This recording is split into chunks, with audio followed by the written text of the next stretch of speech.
Alors, on est dans un autre épisode des échanges entrepreneurs. Aujourd'hui, j'ai la chance de recevoir Andréane où on va parler de démarrage en entreprise. Donc, je m'appelle Christelle Serré, je suis coach marketing, j'aide les entrepreneurs à se développer. Et aujourd'hui, je reçois Andréane Leduc qui va nous aider à partir la business. Bonjour Andréane. Allô, Christelle? J'aimerais ça que tu nous expliques un petit peu c'est quoi ton rôle puis qu'est-ce que tu fais exactement. Avec les entrepreneurs, souvent, ce que je fais, il y a comme deux phases. Il y a la phase de démarrage d'entreprise, c'est-à-dire aider à la validation de l'idée. J'ai une idée ou même j'ai plusieurs idées, je ne sais pas laquelle choisir. Fait que je vais aider au niveau de la validation de l'idée et de la démarche d'affaires dans son ensemble. Qu'est-ce qui m'attend? Qu'est-ce que je devrais faire en premier pour éviter souvent les erreurs fréquemment rencontrées quand on démarre, de ne pas faire l'étape 4 avant l'étape 1, par exemple. Mhm, mhm. Puis ça serait quoi ton étape 4 et ton étape 1, mettons, si tu avais à organiser un peu le processus standard de quelqu'un qui se lance? C'est ça. Souvent, les entrepreneurs vont se dépêcher à se dire je veux être en ligne, je veux un site, je veux développer mon logo, je veux mon image de marque. Mais il y a une erreur, il y a une grosse erreur là. Puis ça, toi aussi, tu dois en rencontrer souvent des personnes qui font cette erreur-là. Mhm. C'est de dire, bien, est-ce que tu as bien identifié ton client d'abord? Est-ce que tu as bien identifié, on recule même plus loin, c'est quoi ton objectif? Qu'est-ce que tu veux ressortir de démarrer ton entreprise? Pourquoi tu veux faire ça? Puis dans le fond, après, quand tu as identifié ton client potentiel, puis ça peut prendre un certain temps, là, on va se le dire, on ne détermine pas notre client du jour au lendemain nécessairement. Après ça, tu pourras penser à une image de marque Qui va dans le fond, représenter ce que tu vends et ce que tu veux mettre de l'avant aussi. oui, exact. Puis qui va parler à ton client. Tu ne feras pas, tu ne développeras pas. Puis là, tu pourrais m'en parler plus parce que là, ce n'est pas mon expertise, l'image de marque, mais je vais guider le client à dire oh, attention, tu es peut-être trop rapide. Moi, c'est vraiment la démarche d'affaires dans son ensemble. Puis après ça, quand il y a besoin d'un expert, bien, je le réfère en fonction d'où est-ce qu'il est rendu. Ouais, parce qu'on s'entend, vouloir se lancer en affaires, c'est un peu le rêve de tout le monde. Ils se disent, ah, je vais avoir la liberté, je vais pouvoir faire ce que je veux. Mais la réalité, c'est que tu n'es pas si libre que ça quand tu te lances en business.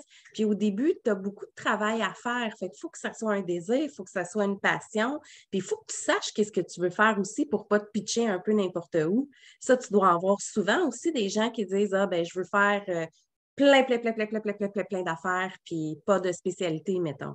Oui, bien, c'est souvent ça. Au début, c'est d'arriver à identifier justement, c'est quoi ta passion, c'est quoi tes intérêts, mais il faut que tu reviennes aussi, veux pas, avec c'est quoi tes formations, c'est quoi ton expertise, c'est quoi tes expériences. Tu ne peux pas dire du jour au lendemain, bien, parce que je fais du pain et des pâtisseries dans mon sous-sol, je vais démarrer une pâtisserie. Là.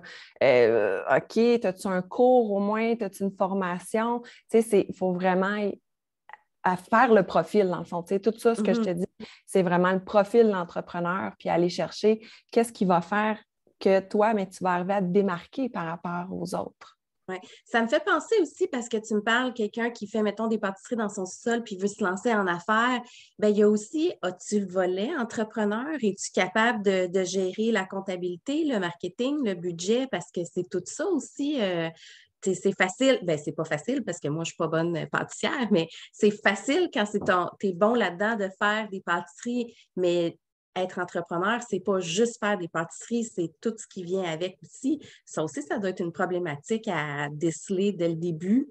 Oui, mais puis c'est pour ça qu'en faisant la validation de la démarche d'affaires, ça te permet vraiment d'identifier qu'est-ce qui m'attend. Tu sais, quand on est employé, souvent, je donne les exemples, quand on est employé versus un entrepreneur, bien, quand on est employé, on fait ce pourquoi on est embauché, c'est notre expertise, puis l'employeur s'attend à ce qu'on fasse tel type de tâche X.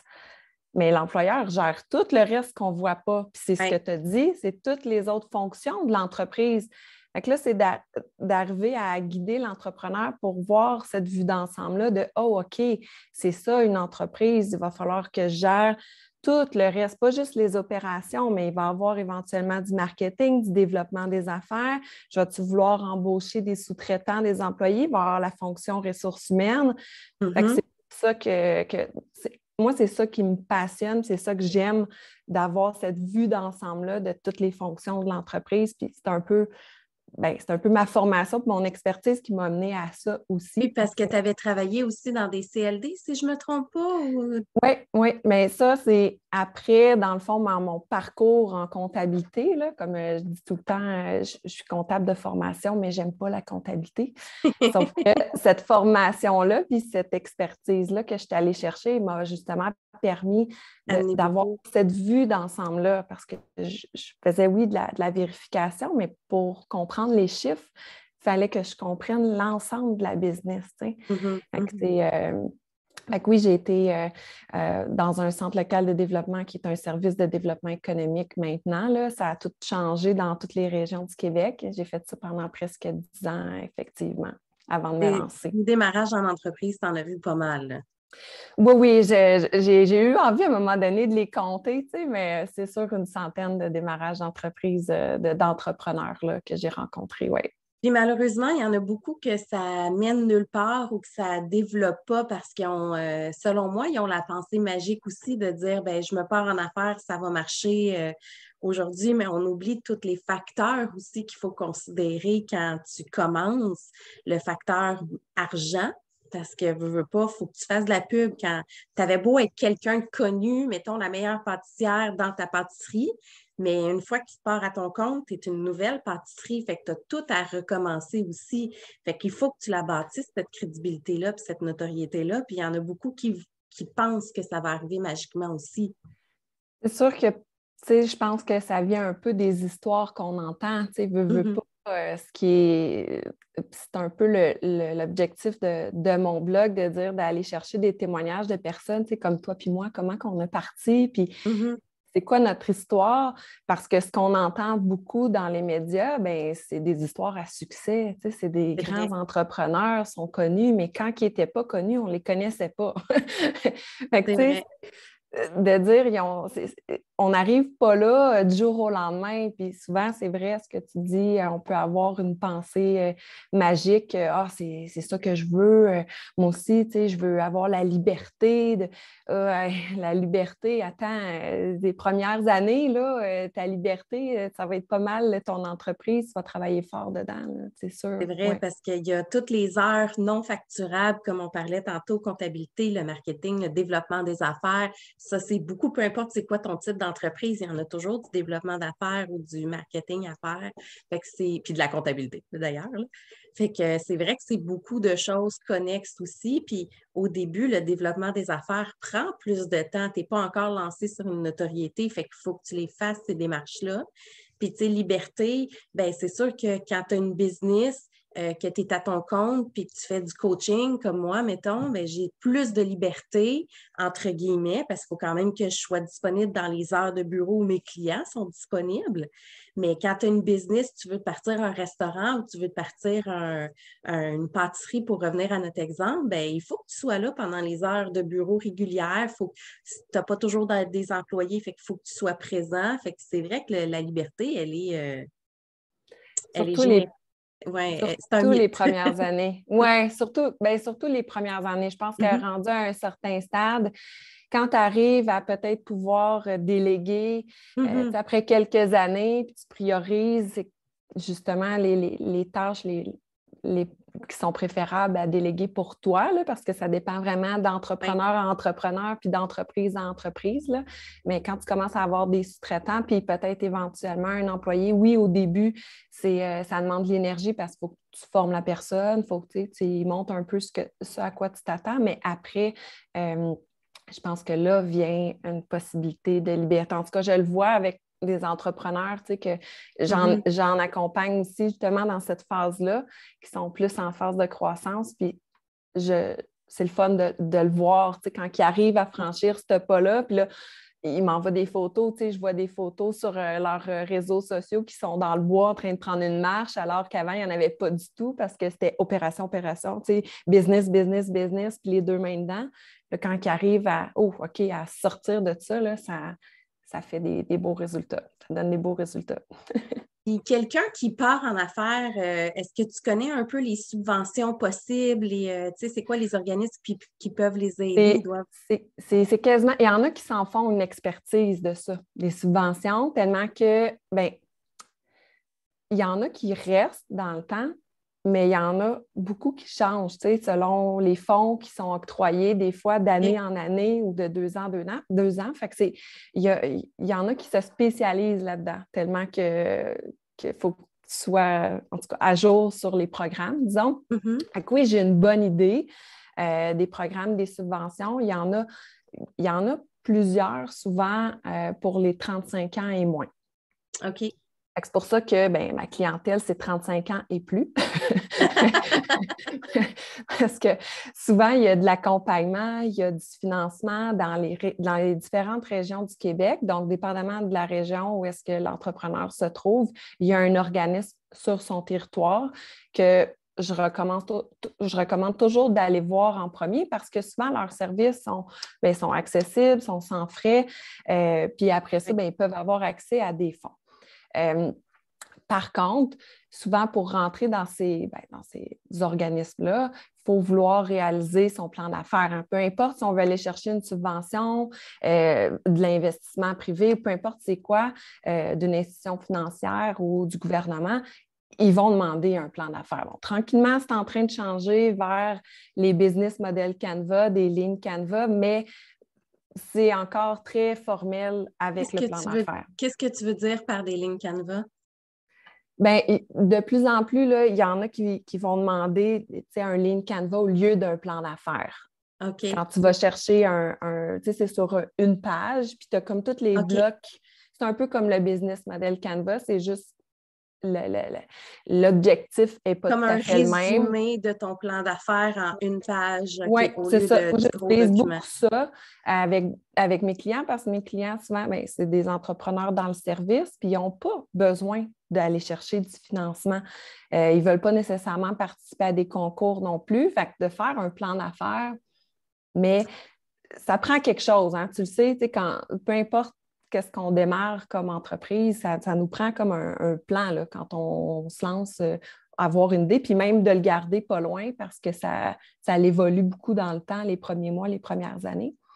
Fait que tout ça pour dire que les subventions puis les financements, comme tu m'as demandé, il y en a de toutes sortes, mais moins, c'est ça, quand on est dans le service ou il va en avoir plus si tu as une innovation, un produit innovant, il y a des incubateurs, il y a beaucoup de... Mais ça, c'est le genre d'informations que je vais donner, évidemment, à l'entrepreneur là, pour qu'il cherche le marché. Selon le type d'entrepreneur ou d'entreprise aussi qui démarre. Là. Fait que c'est un autre monde aussi, mais c'est des ressources qui existent aussi. Puis je pense qu'il y a quand même beaucoup d'événements. Là, en ce moment, il y en a un peu moins, là, mais règle générale, il y a beaucoup d'événements ou d'événements en ligne sur justement le démarrage en entreprise avec plein de conseils puis des éléments comme ça. Je pense que quand tu pars, c'est important aussi de s'informer puis d'avoir une vue globale avec plein de types d'experts différents aussi, peu importe ce qu'on utilise pour avoir une connaissance générale aussi.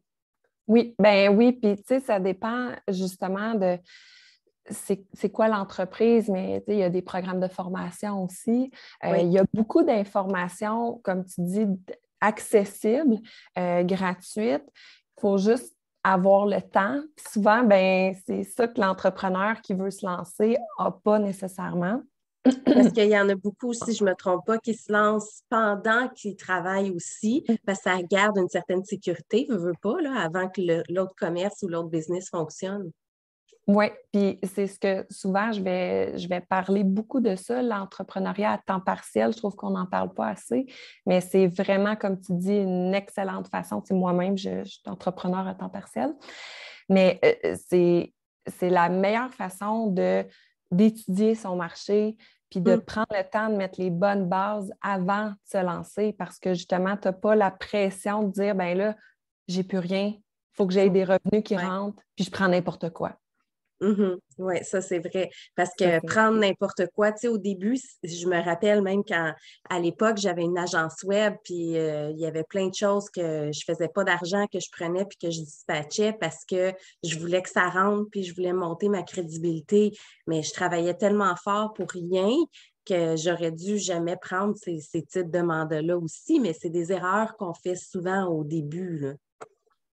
Oui, Yeah, oui, il ouais. y en a plusieurs. C'est un autre bon exemple. Oui. Ouais, ou des projets qu'on se demande si on va être capable de livrer parce qu'à un moment donné, tu connais aussi tes aptitudes, tes connaissances, tes compétences. Fait que tu le sais, le type de projet que tu devrais prendre et ceux que tu ne devrais pas prendre. Ou le type de client aussi, parce qu'on ne va pas se le cacher, là, il y a des clients qui sont plus difficiles pour être gentilles, puis que tu le sens dès le début, là, puis quand tu commences, ben, tu vas les prendre pareil, mais ils vont te gruger ton énergie, puis moi, ça fait, je sais pas, j'ai oublié, peut-être 13 ans que je suis en affaires, ben maintenant, il y en a que je refuse ou que, tu sais, tu fais une offre beaucoup trop élevée en sachant très bien qu'ils vont refuser ou quelque chose comme ça, toutes les tactiques sont bonnes, ben moins en consultation que quand j'avais mon agence, là. Mais tu sais, c'est ça, tu le sens, les clients que tu n'as pas envie de travailler, puis c'est quelque chose de beau quand tu grandis, mais pas évident au début. Effectivement, parce que ça prend un certain temps, comme tu dis, Ouais. avant de savoir quel type de client, avec quel type de client tu as envie de travailler, puis de définir, tu sais, le fameux persona dont on entend beaucoup Mhm. parler. Oui, Mais c'est ça, c'est Mais dès que tu as quelques clients, tu es capable de mettre des balises, puis ça, c'est super important de le faire rapidement. Puis ça revient à ce qu'on disait au début, tous nos outils marketing, puis notre message, comment qu'on va le développer. Mais si je n'ai pas identifié mon persona, puis je me dis, ben moi, ça s'adresse à tout le monde parce que c'est souvent ça qu'on dit. Ça, moi, oui. ce que je peux offrir, ça, ben, c'est bon pour tout le monde. Oui, sauf que si tu parles à tout le monde, ben, il n'y a personne qui va t'entendre. Exact. Moi, j'ai une phrase typique, c'est à rejoindre tout le monde, on rejoint personne. C'est ça, exact. Puis, ben, je suis curieuse de t'entendre nous dire, dans le fond, toi, qu'est-ce que tu remarques beaucoup quand tu as des clients qui viennent te voir, puis tu dis, oh, OK, tu sais, y a-tu des pas de recul que tu dois faire? Je suppose que Ben, oui. la plupart du temps, et on repart toujours dépendamment. Là, quand je fais, mettons, des programmes plus complets, effectivement, là, la première étape, c'est de reculer. OK, c'est qui ton public cible? C'est qui ton persona? C'est quoi ta mission, ta vision? Puis comment tu te distingues des autres? Puis souvent, le premier travail, le plus difficile, entre guillemets, à faire pour le client, c'est que je leur demande toujours en 7 secondes, maximum 10, décris-moi ton entreprise. Puis là, le monde, ils partent là, avec des affaires qui finissent plus. Ils essayent de tout mettre. Je suis comme non, non, non, non, non, tu as 7 secondes. Il faut que tu te présentes vite. Dis-moi rapidement ce qui te distingue. C'est sûr qu'il y a des domaines plus faciles que d'autres, mais dès que tu rentres dans des domaines plus complexes, là, c'est là qu'on voit que leur positionnement n'est pas clair, que leur public cible principal n'est pas défini, puis que là, on a du travail à faire à la base pour communiquer cette information-là. Parce que quand on fait, mettons, des stratégies sur les réseaux sociaux, par exemple, où on va prendre Facebook, ben si tu pars de partout puis que c'est pas clair à qui tu t'adresses puis ce que tu fais en partant, ben chaque publication va être pas claire puis à peu près puis ce que tu veux. Fait le pas de recul, il est tout le temps obligatoire selon moi. Puis même si les gens pensent qu'ils savent, j'ai très peu de clients qui savent véritablement c'est quoi leur persona, leur public cible, leur mission, leur positionnement. Fait que c'est souvent un travail qu'on n'a pas le choix de faire aussi au début, là. Oui, je pense que c'est dans les. C'est un des éléments clés de succès le plus important, puis pour lequel les entrepreneurs au début ben, vont prendre beaucoup de temps, d'énergie. Tu sais, je dis Mhm. souvent, oui, c'est des erreurs qui peuvent coûter cher, Oui. mais cher, c'est oui en argent, mais c'est en temps puis en énergie aussi, beaucoup et souvent. Ouais, parce que là, tu vas essayer de faire des chambres de commerce, de parler de ton produit à tout le monde, mais en réalité, c'est pas ça que tu as besoin, là.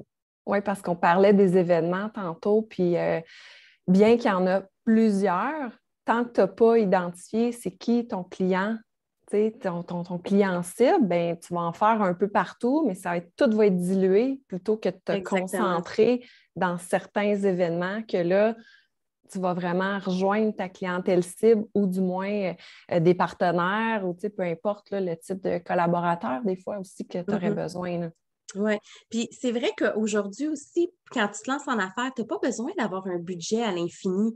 Tu sais, le fameux, moi, quand j'étais à l'université, j'étudiais en publicité, on avait des budgets de 100 à 200 000 de pub pour un produit, puis pour une campagne. C'était facile de faire des campagnes, c'était facile d'obtenir de la notoriété. Mais dans la réalité, là, quand tu démarres en affaires, la plupart des entrepreneurs, c'est des très petites business. Ils partent solopreneurs ou avec un employé au début. Tu n'as pas 100 000 de budget à mettre en pub. Fait que c'est le temps qu'il faut que tu utilises et que tu exploites pour te faire connaître beaucoup plus que l'argent puis le budget publicitaire. Il y en a sûrement des exceptions, là, mais on s'entend que la plupart du temps, c'est le facteur temps qu'ils sont obligés d'exploiter au maximum. Là. Oui, c'est ça. Mais surtout dans le service, parce Surtout que, dans le comme on service, oui. disait, selon si c'est un commerce ou plus manufacturier, il va y avoir des ressources aussi, il y a des associations, il y a des regroupements. Là, quand tu tombes dans le service, ça devient plus touché de dire, oh, OK, où je vais faire mon développement des affaires. Là. C'est le genre de choses que je regarde beaucoup aussi avec mes clients, mais dans la démarche globale. Après, si je sens que le client a un besoin d'aller plus loin dans la définition de ses stratégies, par exemple, mais là, je vais lui suggérer d'aller voir un expert. C'est Puis toi, vraiment tu es pour là aussi pour ensemble. ouais, tu es là aussi pour suggérer, dans le sens que quelqu'un qui se démarre va peut-être avoir besoin d'un avocat, va peut-être avoir besoin des assurances. Puis toi, c'est ton rôle aussi de l'aider à lui dire, regarde, voici ce que tu vas avoir besoin aussi à ne pas oublier. Fait que, Mais dans la démarche d'affaires type que j'ai, là, il y a à peu près une vingtaine d'étapes. Au moins, ça donne, peu importe si tu as une entreprise de service ou manufacturière ou un commerce, ça te donne une idée de qu'est-ce que tu as à faire, puis l'ordre aussi. Fait que l'image de marque là, est peut-être en 6-7e étape. Là. Fait que si tu commences avec ça, puis tu n'as pas fait 1, 2, 3, 4, 5 avant, tu vas être obligé de revenir à un moment donné puis de refaire en double ce que tu es en train de faire. puis, Souvent, vas-y, continue. ce que j'allais dire, souvent, les entrepreneurs qui démarrent, on disait tantôt, tu disais que ils n'ont pas un gros budget. Puis ça, c'est vrai parce qu'ils se disent, ben je commence, fait que je veux pas, j'ai pas de sous à investir pour démarrer. Mais après, quand ça fait 1, 2, 3, 4 mois, 5 mois qui sont lancés, souvent, ce que je vais entendre, c'est j'aurais dû avoir quelqu'un qui m'aidait au début. J'aurais dû avoir quelqu'un, j'aurais dû aller chercher de l'aide au Quelqu'un début. qui m'aurait dit ça, avoir su. Avoir su, ça, là, je pense que c'est ce que j'entends le plus souvent là, Je suis la des première à le entrepreneurs. dire. Quand je me suis lancée en business, là, j'en ai eu des avoir su. Là, si j'avais les connaissances que j'ai aujourd'hui quand je me suis démarrée, il y a bien des affaires que j'aurais fait différemment. Là, mais c'est ça, les avoir su, quand tu es accompagné, c'est souvent un gros plus aussi. Là. Oui, peu importe c'est qui va t'accompagner, mais d'avoir quelqu'un qui a une opinion neutre, externe à l'entreprise que tu veux lancer, puis pas de lien avec toi Ouais. nécessairement. Là. Oui, parce que ton chum, ta mère et ta sœur, et Ils sont biaisés. c'est ça, exactement. Ils veulent que ça marche ou ils ont peur que ça marche pas. Fait que des fois, la famille n'est pas nécessairement les meilleurs conseillers, là. Fait que ça aussi, on l'entend souvent, là, le fameux oncle qui dit, ben là, pourquoi tu fais ça? Tu vas jamais réussir ou, tu sais, ça va être bien trop compliqué. Je pense qu'il faut que tu t'entoures de gens positifs aussi quand tu te lances en affaires parce que au début, c'est pas évident, là. Oui, puis toi, quand tu as passé de ton agence à ton coaching, l'as-tu fait à temps partiel? On parlait de temps partiel Non, non, tantôt ou non, tu moi, as fait ça a toujours été un switch. un switch? Oui, c'est ça. Fait que Mais tu es quand resté dans le même domaine, au moins tu avais oui, comme. exactement. Et quelque chose que moi, j'aimais puis que je faisais au sein de l'agence aussi. Moi, mon rôle, c'était le conseil, l'accompagnement, le développement stratégique principalement. Donc, tu sais, j'ai juste continué ce que je faisais tout simplement. Fait que, puis, tu sais, c'est des choix de vie. Dans mon cas, c'était une chicane d'associés. C'est fini, tire la plug, passe à autre chose. Puis, j'avais pas envie de continuer dans le mode agence. Fait que je suis allée vers quelque chose que j'aime. Puis, honnêtement, aujourd'hui, j'ai jamais été plus sur mon X qu'en ce moment. J'adore C'est ce que fun. je fais. Je tripe, j'en mange. J'ai l'impression de servir. Puis, je suis arrivée à la bonne place où est-ce que j'aurais dû être dès le début. Mais je te dis, je te dis ça, mais non, parce que quand je me suis lancée en affaires, je n'étais pas rendue dans ce processus-là, puis je n'avais pas les connaissances non plus que j'ai aujourd'hui. Fait que ça s'apprend, puis ça se développe, hein, une business, effectivement. On réoriente, on change, fait que ça aussi, quelque Tout chose le à temps. considérer. Tout le temps. Tu sais, c'est pas parce que c'est avec ou pas un plan d'affaires, c'est pas parce que tu as défini ta clientèle cible au jour X. Ouais, Ouais, tu sais, que ben, tu continues avec ça, puis ça ne rebouge plus dans le temps, là. Au exact. contraire, si tu exact. restes à l'écoute de tes clients potentiels puis du marché, même ton offre Mhm. va évoluer, tu sais, ça va être tout petit. Peut-être que tes clients ne le remarqueront pas, mais tu vas quand même faire évoluer ton offre pour être sûr de répondre aux besoins, là. Fait que c'est Puis j'ai une continuel. question pour toi aussi. Qu'est-ce que tu penses des gens qui se lancent en affaires? Moi, j'ai comme philosophie, fait est mieux que parfait. Fait que souvent, je trouve que des fois, il y a des gens qui vont trop développer leur plan d'affaires puis qui ne vont pas passer à l'action assez vite. Ça, c'est mon opinion personnelle. Toi, j'aimerais ça t'entendre là-dessus. Ben, moi, je dis toujours que je suis complémentaire au programme de formation qui existe. Fait que souvent, dans un programme de formation, là, que ce soit le lancement d'une entreprise ou peu importe, ils vont te donner les connaissances techniques, théoriques pour développer ton plan d'affaires. Si tu t'en vas dans ton sous-sol puis tu le fais en fonction de ce qu'ils t'ont dit, tu vas réussir ton cours. Mais quand tu vas arriver sur le marché du travail, tu feras frapper un mur, c'est sûr. Fait que de le faire en étant accompagné par un coach, peu importe qui c'est, je travaille terrain avec mes clients. Mhm. Comme moi. Puis c'est ça, ce que tu dis, c'est vraiment ça, c'est de dire, moi, si le client n'a pas besoin de faire de plan d'affaires parce qu'il n'a pas besoin d'aller chercher de financement, j'y en fais pas. Son premier devoir, c'est de parler avec des clients potentiels dans Ouais. son réseau. Ou, tu sais, c'est tout le temps ça.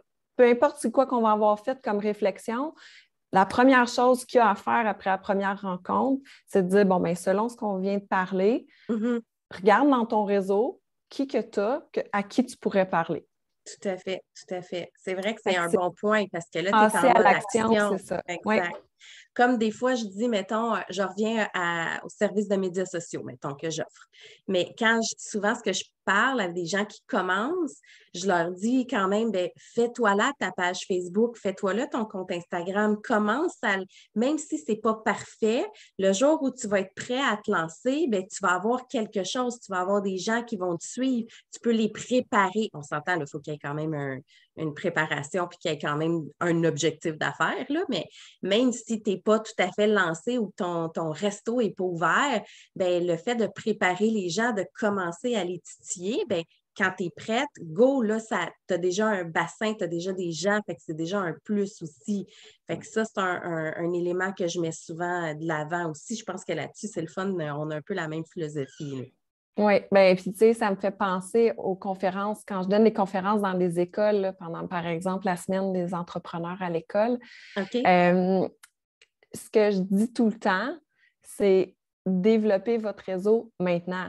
Oui. Attendez pas d'avoir une idée, attendez pas tu sais, même là, quand on est en emploi, Mhm. même quand on veut, tu sais, pensons juste à changer d'emploi. Si on n'a jamais développé notre réseau, puis là, on se dit, ouais, je pense que je voudrais changer d'emploi ou me réorienter. OK, mais si tu n'as pas développé ton réseau, tu commences là, bien, ça se peut que C'est ça plus soit long. plus difficile. Ça. Ça va te demander plus de temps de faire tes recherches par toi-même versus de peut-être juste lâcher un coup de fil ou À des envoyer un gens que tu connais message déjà, effectivement. à des gens que tu as dans ton réseau. Fait que ça c'est, tu sais, quand tu as compris ça jeune, à l'école, puis que évidemment, c'est plus des jeunes du cégep là, à qui je parlais, là, pas primaire, on Oui, se c'est le ça, dit. eux autres. Quoi qu'il y en a qui font des kiosques de limonade. Oui, c'est ça. Ben c'est ça, hein, la semaine, c'est quoi les petits C'est la entrepreneurs semaine des aussi, Oui, là? une affaire comme ça, c'est Fait cute. que ben oui, c'est ça. Ça commence à l'école, là, faire un projet entrepreneurial à l'école. Il y a plein de façons, tu sais, mais c'est de cultiver ces valeurs-là, puis de, Tout de à fait. passer à l'action, justement, de plus jeune possible. Ouais, c'est cute, j'aime ça. Puis en conclusion, si tu avais un conseil à donner à quelqu'un qui pense se lancer en affaires, ce serait quoi?